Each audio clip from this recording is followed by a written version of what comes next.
Okay, let's get started then. So, good time of day, ladies and gentlemen. My name is Oleg Gorobets, and I work for Kaspersky Global Research and Analysis team. Today, I would like to talk about targeted attacks.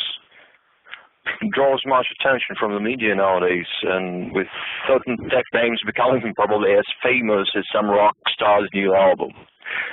In the meantime, the majority of business people might grasp what is so special about these attacks, why they're so different from regular malware outbreaks. So, are they really a reason for worries with their enterprises? Hadn't made it into Fortune 500 yet. There are also lots of myths and misconceptions around these attacks, which I'll try to dispel during this webinar. Okay.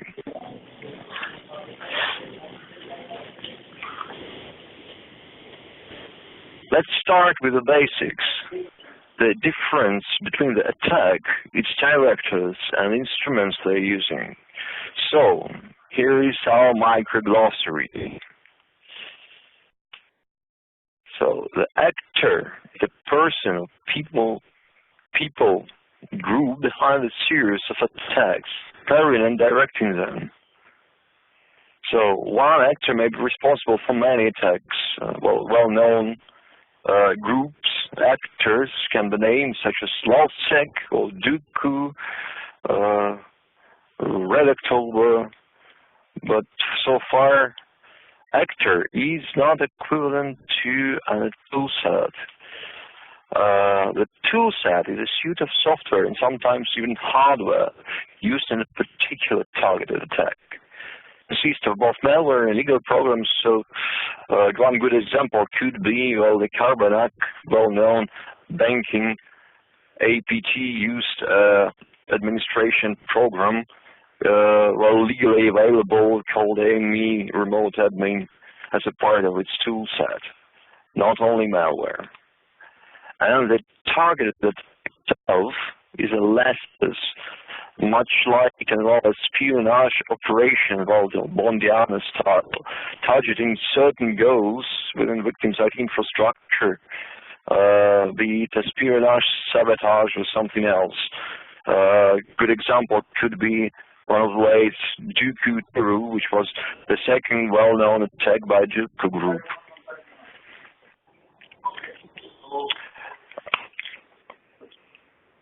Another most important misconception is that people are suffering from that APT is just a bunch of sophisticated malware.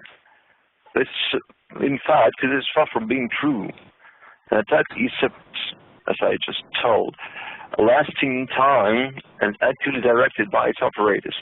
So it's an operation with phases, including reconnaissance and preliminary testing, which allow the criminals to find holes in target defenses, exploit them successfully, and avoid being detected. Even if some components are detected, this doesn't necessarily mean that the attack is thwarted. The fact of the purposeful attack is discovered.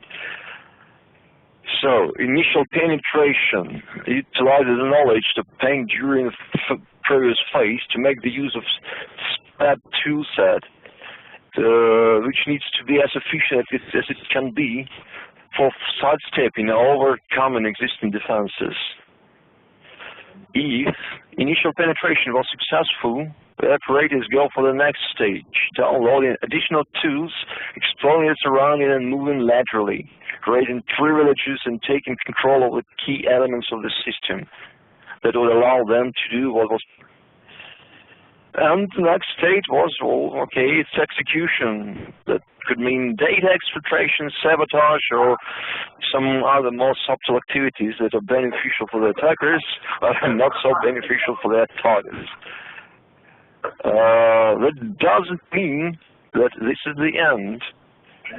For with enough privileges, they can just continue their quiet data siphoning, or on the contrary, they can go dormant and reducing their activities to almost zero level. and quietly waiting for a new common CNC server. Well, in the end, when the hackers decide to leave after probably several dormant and execution phases, they usually try to cover their tracks, wiping not only their toolset components but also system logs, phishing emails, or other signs that can give investigators extra leverage in their attempts to find the ends. Okay, the third misconception is about who is attacked and who is not. Big, famous international corporations, as a great number of people deems it, or smaller businesses can suffer as well. In fact, they can be. For example, when attackers are going to use them as springboards to get to some bigger, juicy targets. The story of target retail network hack is well known, but less people are aware of the fact that previously the attackers, they compromise target's climate contractor and abuse their email trusted relationship to get to their main target. Or another story is about a well-protected oil and gas company. Sorry, no names due to legal, but in order to get into their well-protected, the crooks compromise employees' favorite noodle cafe website, where they used to order their lunches.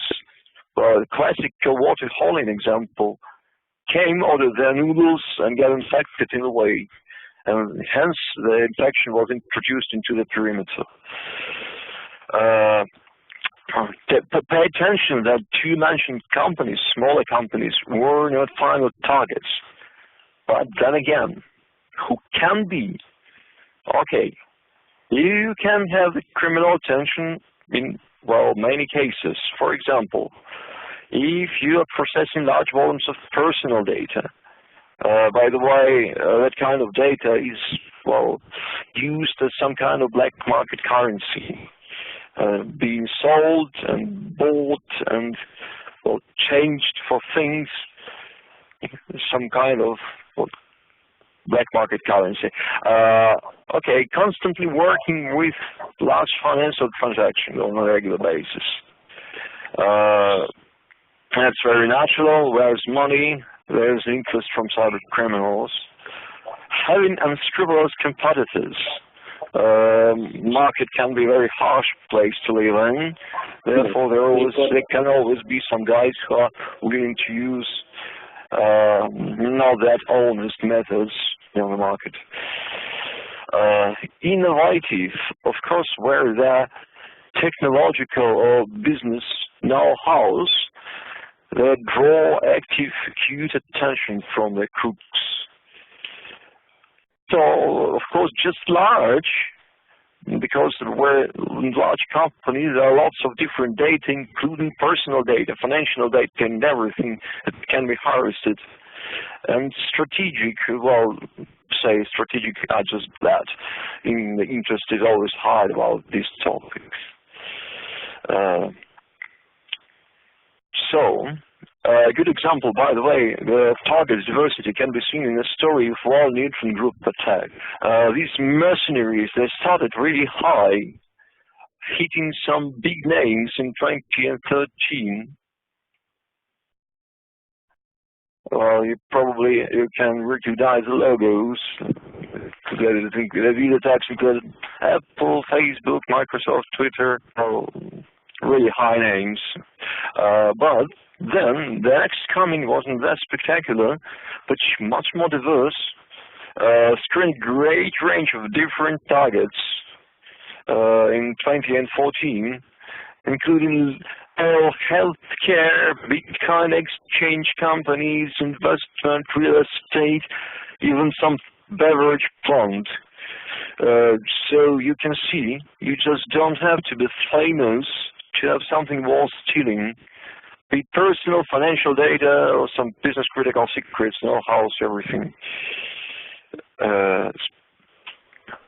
This brings us to the next question. Attacking and why? So the types of attackers can be compiled in quite a comprehensive short list. So first, is just cyber criminals looking for juicy targets themselves. Personal data, business secrets, and direct robbery, these are their ways.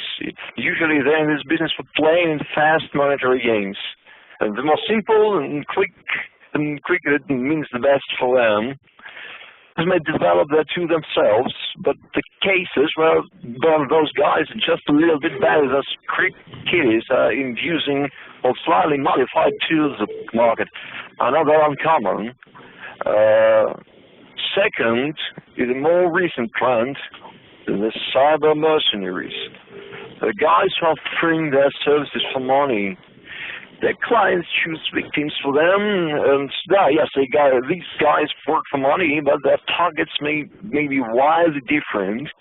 The employees are asking from them, so it's not that doesn't necessarily to be some secrets. By the way, it can be sabotage as well. Petty and scrupulous competitors. On a rare occasion, they're developing and launching the attack themselves, and more often they come to mercs for help, the previous one. And, the fourth are the guys whose existence is thoroughly denied by their superiors, but everyone knows they're there. Their goals are obscure as well as their ways. We can also mention hacktivists, which is somewhere between cyber criminals and mercenaries. They can be quite professional, and seem to be, not driven by monetary gains, but then again, who can say what are they really about? Some even can say that there are no such thing as hacktivists, it's just very well disguised mercenaries. Well, it doesn't matter. Speaking about the consequences of a sophisticated targeted attack, they can be even scarier than many think them to be. So, the business process disruption is bad. If the attack is discovered, the customary way the things are running is broken, which means losses, of course. Undiscovered, well, all right, you can suffer from sabotage or enjoy any one of, or maybe all of the following consequences. So, it's loss of competitive advantage. Something was stolen, and someone probably is going to use it, against you in business. Legal expenditures. Well, sure anyone knows how eagerly disgruntled clients or partners can be. Recovery costs. That actually depends on what was done, but understanding of the fact that attackers can return wonders to corporate budgets. And, if sabotage was involved, only heaven knows how much the recovery would cost. And reputational damage can be really bad if, or more precisely when it becomes, the particular attacks endangers lots of, attacked enterprises customers and because of some security flaws. So it can lead the trust into that enterprise really undermined. It can result in many unpleasant and long-lasting consequences. You probably understand that it really can be scary, like this guy. A couple of nice monetary examples. The most impressive of them remains big target hacks, but let's start with something else. Saudi Aramco by Shimoon threat actor, a fine example of business sabotage. So immediate reported losses, $15 million.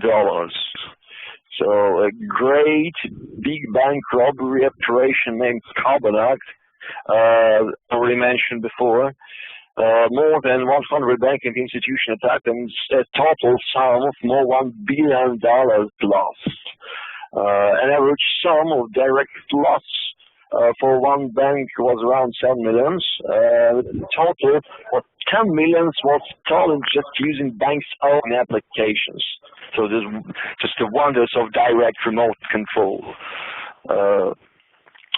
Yes, it's my favorite target because it's so well documented. The total loss of all the expenditures minus insurance is around $162 million.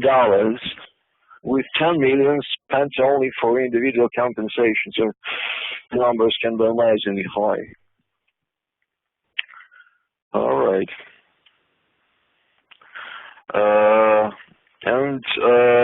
There can be some more obscure, less obvious implications, such as, well, something to do, it has something to do with revenue, but still not only. For example, let us see into the stock market prices and into revenue as well. So the same target hack, immediately after the attack, the revenue reduction was around 46% in 2013. But then again, in the Q1 of 2014, stock prices decreased up to 20%. You can see that. So now just imagine that you are aware of the upcoming attack. You can speculate on stock exchange, which is, well, obviously not very beneficial for the business.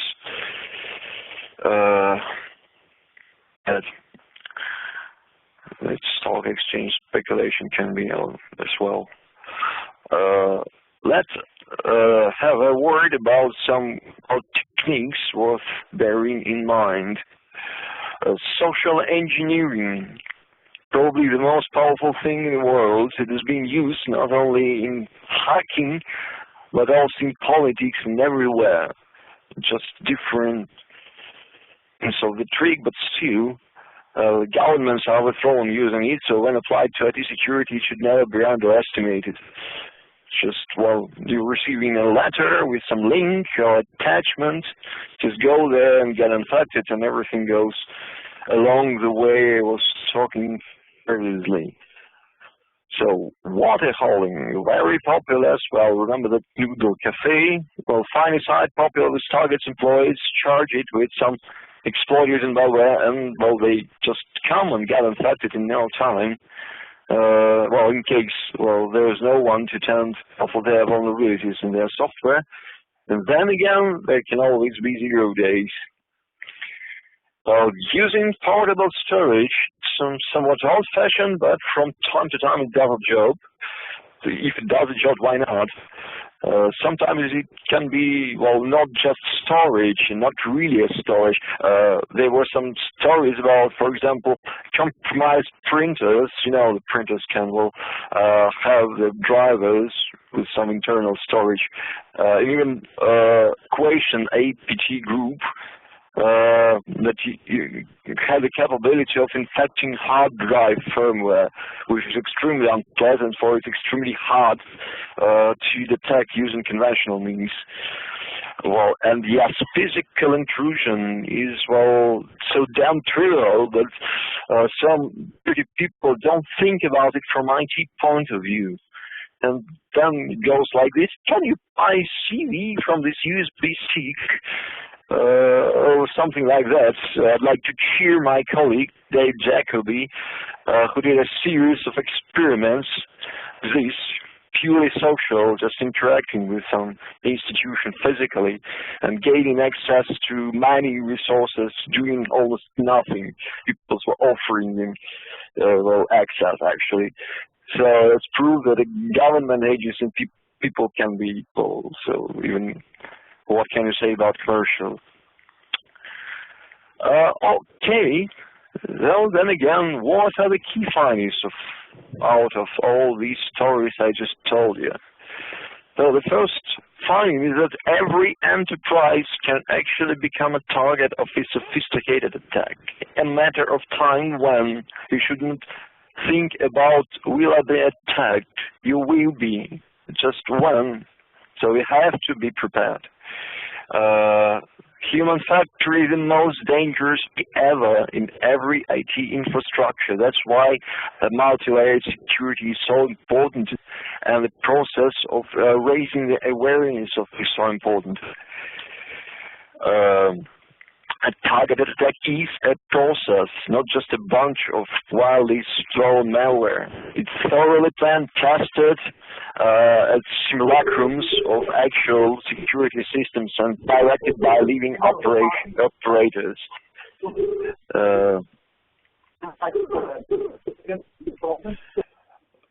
So the toolset, the components, toolset can persist within a system for years without being detected, because if there is no process in IT security, well, if it is too stable, well, missing flexibility, it's easy to do. Once they tested it, prove that it can go undetected.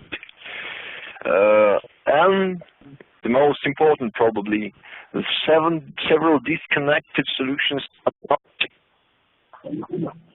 which are targeted attack. So defend, you need a strategy, and this is the very thing I'm going to do. I'm going to talk right now. So a strategy, targeted attack. Well, and what we can do about that. Okay. First of all, we are going to speak about it. We usually boast about our discoveries and expert value and great. And yes, it is true. We are probably one of the world's best in these deeper grounds to understand the nature of advanced threats. Moreover, this expertise is cooled technologies and services for years. And all these give us, well, a acute understanding of the right way to approach this issue. But first, let us look at the market. Historically, there were several approaches, and people really made some good money on them. Different ways, like, well, network anomaly analysis, sandboxing of objects, steal from network, endpoint processes analysis, different ways. Yeah, probably some vendors doing every type of this is known to you. But then again, it was clear that something was missing. So these people started try to combine their powers. This came to one well-known great company doing sandbox business by themselves, another well-known Infosys company. Another company well-known for their detection and response, joined forces. Another well-known company famous for their application control system. Another one, big company, famous for their next-gen firewalls, bought themselves a cloud sandbox and endpoint, some kind of endpoint exploit mitigation system. But still, no one was able to present a portfolio capable of supporting the whole strategy, alpha to omega. So we in Kaspersky Lab, let me say that, have a unique perspective. But if everything is going as planned, we could be the first company offering a really comprehensive portfolio to support full-blown counter-APT strategy. This goes, which goes mostly along with the well-known guard security model. And it's powered by unique security intelligence we are willing to share with our customers in our products and services. So let us see into this strategy step by step.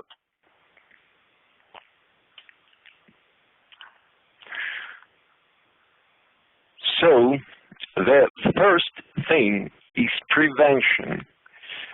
It is important that in the area where endpoint protection and infrastructure not some experts deem obsolete suddenly becomes particularly useful. The goal here is not to guarantee the failure of any attack. It is impossible. Well, if someone really wants to attack you, really wants it, he'll do that. But still, it needed to significantly reduce the chances to succeed. So We already doing this with our main products, helping implement well-known Australian mitigation strategies. So, Signal's direct threat offered some time and what immediately became very popular in the community, with the main goal of reducing the risk of successful attack. If you want to know more, well, there'll be some links in this slide, but also, besides all the technological solution, it includes the awareness of the stuff. The civic security training that is mentioned here is important as well. Okay, the second is detection. We already have behavioral detection technologies as a part of our endpoint and also threat intelligence that can be helpful in detection, such as threat data feeds and botnet tracking. But that's where our upcoming targeted attack platform should come in. Let's say a couple of words about it. So, a little bit about solution architecture. What differs us from the rest of the market as scalable and are looking into the anti-infrastructure events on different levels, including traffic surveillance, sandboxing of objects distilled from the traffic, and adding and policy events to the picture. Some of them are added right now. Then again, there'll be more. The core of all this, of course, it's powerful. It's powered by our Kaspersky security network, which can be installed as a private variant of Kaspersky private security network, which is important for organizations caring for their privacy, such as banks or government institutions, probably. And this is statistical engine, which is going to match current events picture with its reference healthy state. And by the way, unlike those extremely expensive magic boxes, our sensors are supposed to be affordable and convenient enough for the number of them to be placed in all the critical locations of the networks. So that's it. Unfortunately, I cannot go into much detail here for the solutions going to be released in the first quarter of 2016. But still, you can try to ask me questions if I try. Okay, being timely alarmed is great, but after that, something needs to be done. Actually, after there's an attack, and you understood that this is a targeted attack, so better to pass it to the hands of a true expert, which can be hours for. That's why our intelligence services, such as analysis and digital forensics, or the whole incident response, a good match for our anti-targeted attack platform. And of course, in order to prepare for the next alien invasion, the company would need to test their defenses and adjust them accordingly. This can be made with the help of our newer services such as penetration testing and object assessment. The company can even build its own security operations center, which is highly recommended option nowadays, and then would require some advanced levels of cybersecurity training, which we are also offering. That's it, more or less. So I suppose if you have questions, I was happy to answer them. Thank you, and now you can ask me questions. Okay, the question is, can you tell more about Kaspersky private security network? Who should be using them? What is the benefit?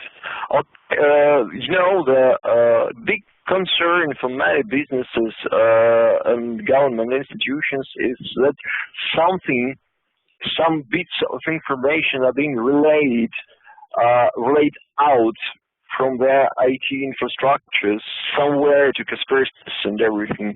Of course, we keep telling that this this information is anonymized. We only need, well, to know about which malware is detected, what section it was. We don't need to know what the user for those client it was. That doesn't matter. We just need patience about the detection itself. But still, people are very sensitive about letting any single bit of information out of the IT network. That's why the Kaspersky private security network, it's designed in this way so organization would receive all the benefits of receiving immediate protection from Kaspersky security network without letting any information out of the network. So it's completely private, and therefore can be used in some very sensitive, privacy-sensitive environments. So the benefits are obvious. It's all the benefits of security network minus some doubts, and everything. I hope. If you need more details, it can be discussed. We have some documents about that. I hope I made myself clear. Okay, can you explain why small organizations, SMB, should be bothered about targeted attacks? Yes, problem is definitely targeted attacks are mostly targeting some bigger, more important organizations, but then there are several possibilities. One of them, for example, if you are working with one of these organizations as a supplier, as a partner, and there's some trusted relationship between you and that bigger organization, your organization, an SMB level 1, can be used as a springboard. Therefore, for example, they'll hack you, their system, to create some very convenient phishing emails, which can be used then to infiltrate into the bigger company defensive perimeter.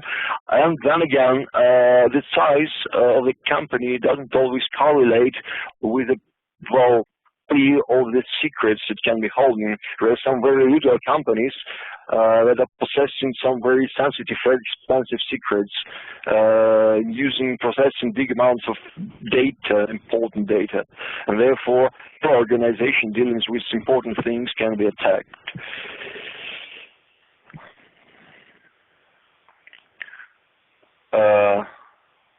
Sorry, what is the difference between Kaspersky Endpoint Security Core and Kaspersky Select? And if I'm going with the try, there was a question sign without. So it's difference between Core and Select. It's about some additional very useful features. Well, the core tier of Kaspersky Endpoint Security contains mostly the basic defenses such as anti-malware, where it's fitted with all the cutting-edge technologies, including automatic exploit prevention and everything. It has firewall, but Select does have some very interesting and very useful proactive system that can be extremely effective against targeted attacks, such as security controls, for example, application control, which wouldn't allow to launch anything that is not included in this. That's a big topic, actually. And another part of it is mobile management. So mobile devices are a big thing nowadays. The world is getting more and more mobile, and it's important to understand that the mobile devices are just another kind of attacker, being attacked more and more often. And if we are talking about targeted attacks, such mobile devices can easily be a point of entry for the attackers. Yes, I'm talking about the MDM solution, right? Of Kaspersky Endpoint Security Select and higher tiers. Advanced and Kaspersky Total. Of course, and yes, Kaspersky Security for the mobile can be purchased separately, separate solution for managing the mobile. Okay. Yes, another question. I would like to know when the Endpoint Select is getting released for Windows 10 Pro. I'm not quite sure, but if I'm getting that right, probably it should be around November. The full compatibility, but I'm not sure. We need to make things sure, so I can tell exactly. Well, it should be this year. Sorry. Order is order. Can I explain why virtualization security is important?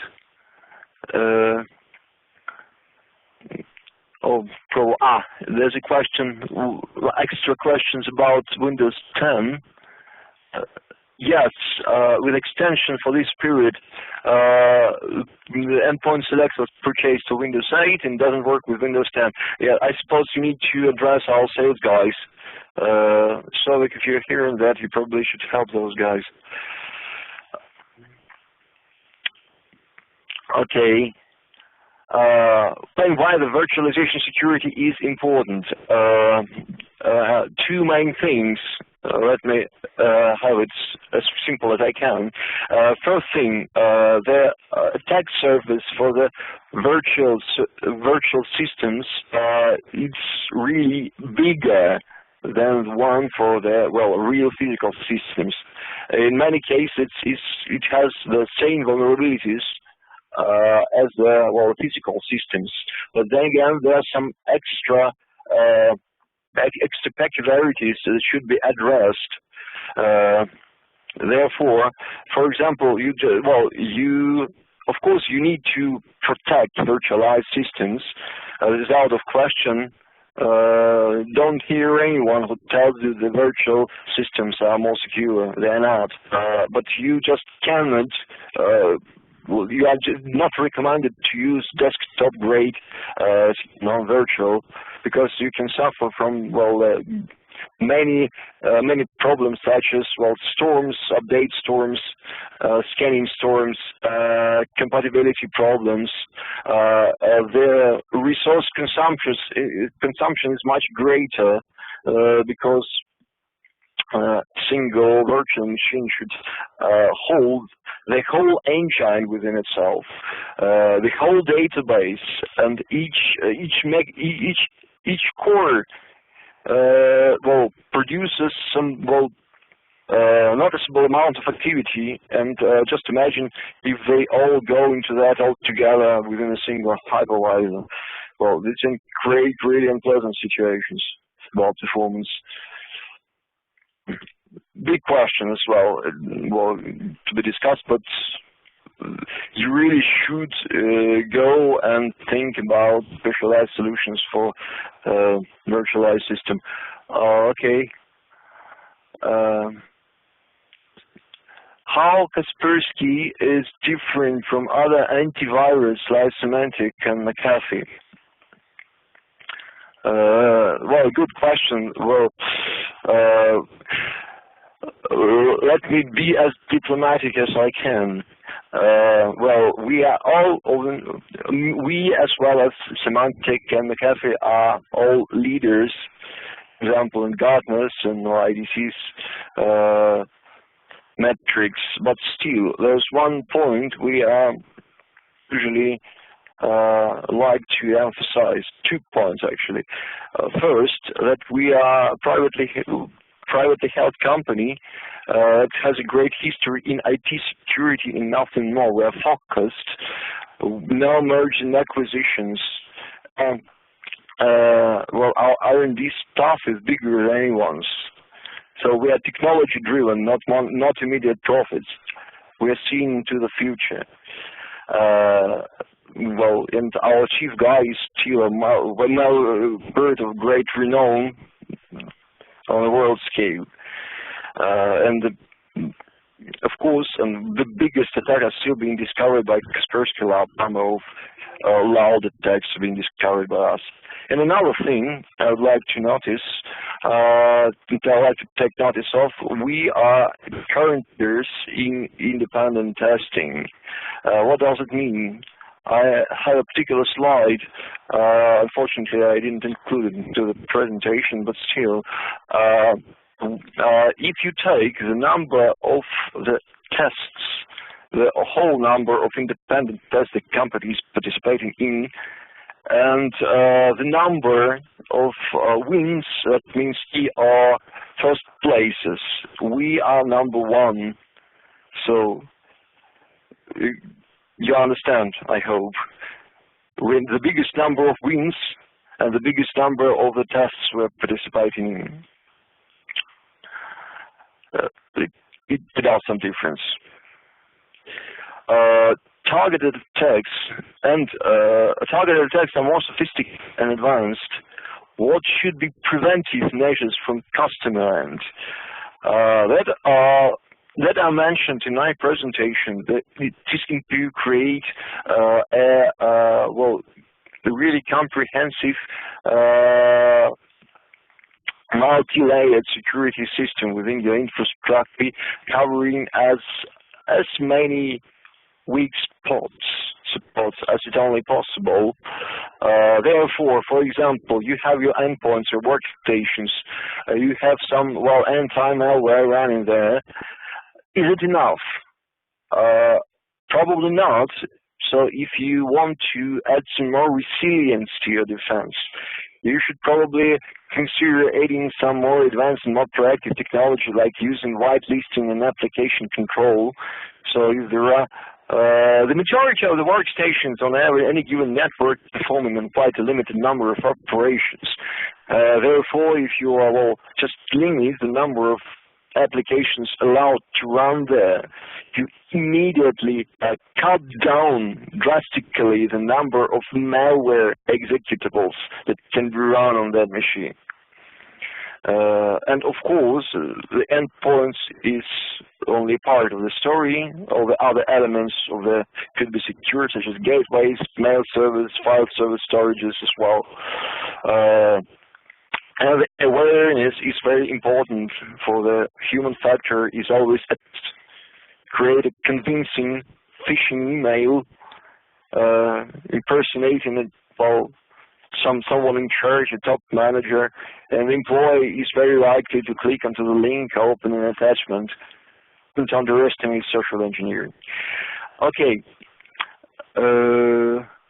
What is the focus of Kaspersky Lab in terms of solution versus services? What I want to know is that what percent of R&D will be focused on services and what percent in solutions? Interesting. I don't have the exact percentage, but I really can tell that current intelligence services are really on the rise in Kaspersky Lab, and we are going to offer our more detailed, more comprehensive portfolio of services, and having some bundles with our other solutions, for example, that I already mentioned, and our targeted attack platform together they could make a really efficient system plus such kind of solution. So I can't tell the percentage, but the services is really high currently.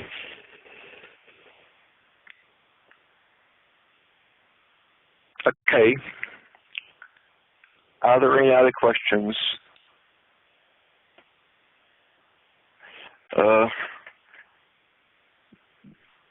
Okay.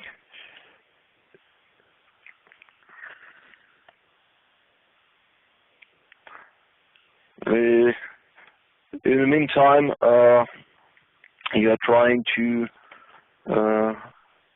invents the vulnerability. Oh yes, vulnerability assessment. Are you talking about service? The question is, do you offer vulnerability assessment and penetration testing? The first I should ask, are you talking about services or anything else as well? Why I'm asking? Because we have a particular technological tool set that is services. Okay. Yes, we are offering application security assessment and penetration testing right now. Service. And for everyday use, we have vulnerability assessment and system, which is a part of our Kaspersky endpoint security. This is another thing, but it's very important nowadays. You understand why. For the vulnerability are those holes through which the attackers are getting us. Well, not us, the companies we are trying to protect.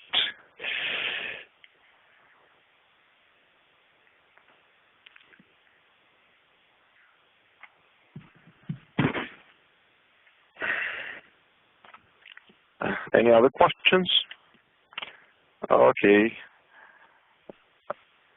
Perhaps I can try and find you, well, the metric of the independent tests I was mentioning before. Let me see. Any kind of presentation.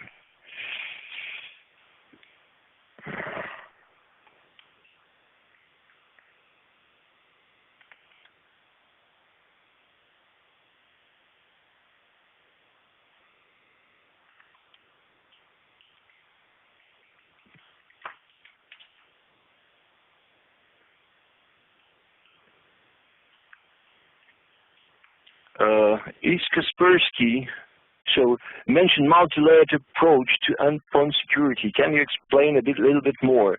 Yes, okay.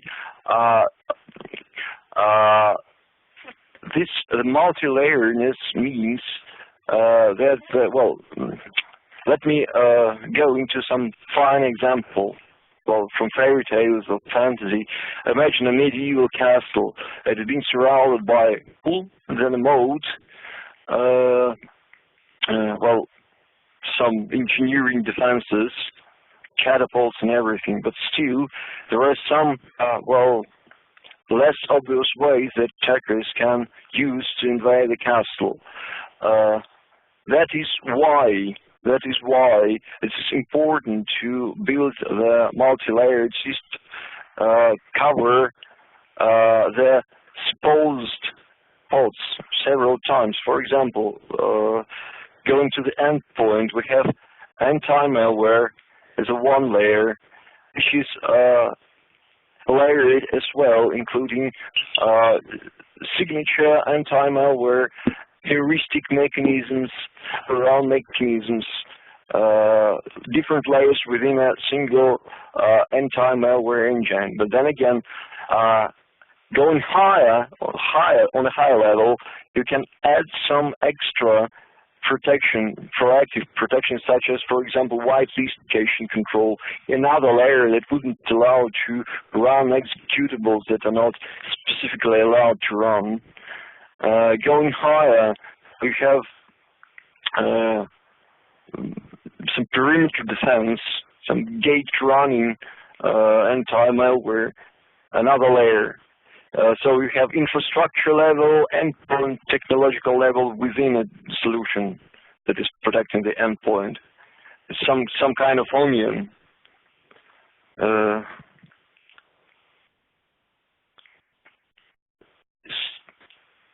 Is Kaspersky is the backend antivirus for any firewall? Yes, as far as I know, well, we are partnering. Well, firewall, it is, well, a very simple word, but still we are partnering with different vendors that are using our feeds, our engines. So yes, I'm really not sure what is it for right now. But countering with checkpoint, with blue codes, for example, that are using our feeds. And I cannot be more specific. It requires some bookkeeping. But yes, we do. What is the unique selling points of Kaspersky compared to other antivirus products? Unique selling points, then again, perspective, because we were dedicated to IT security throughout the whole life cycle of our company.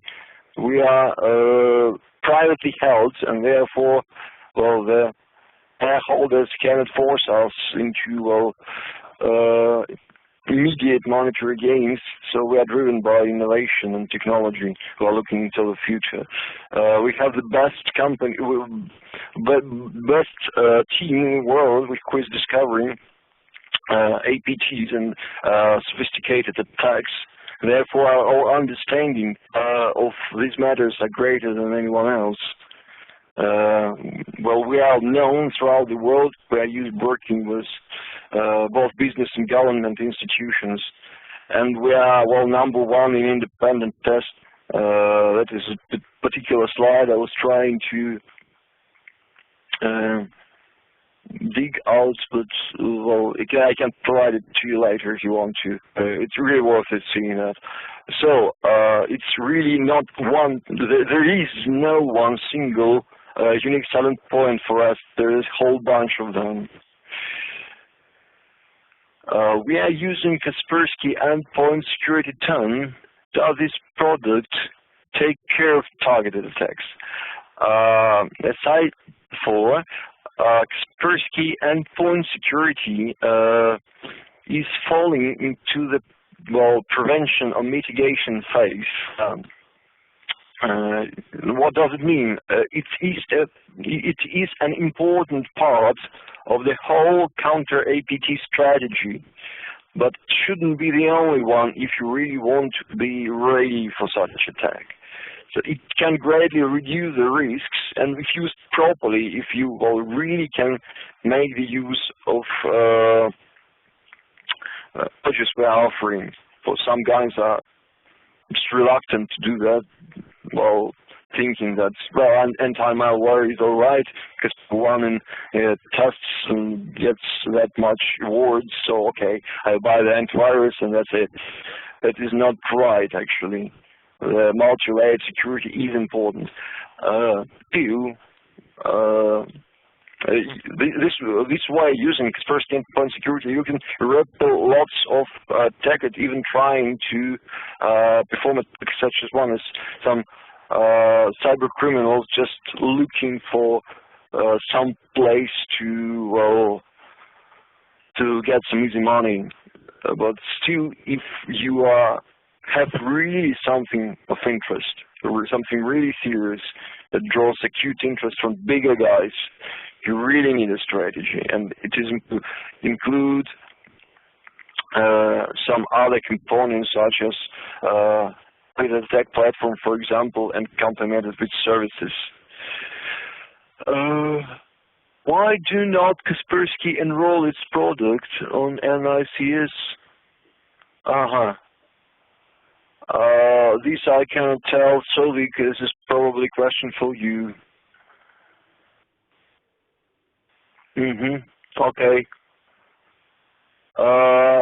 Speaking about NICS, our guys will get in touch with you.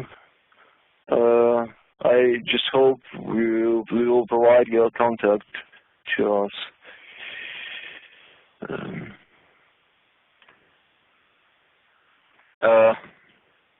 And by the way, here it is. I promised you a slide about, oh my PowerPoint crashed, it seems. Let me restart it. Okay, are there any other questions? Hope I didn't miss anything.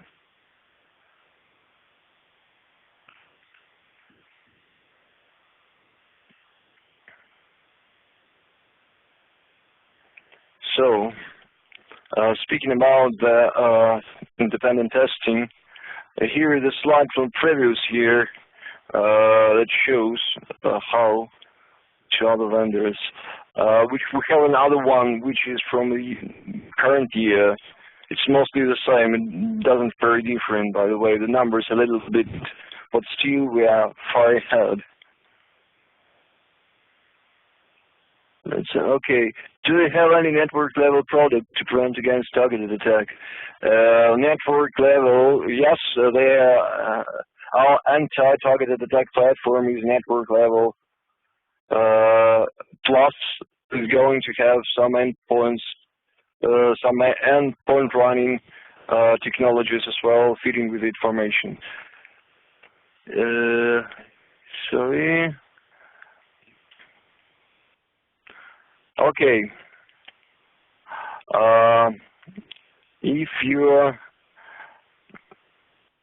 don't have any other questions, I think we are going to a conclusion.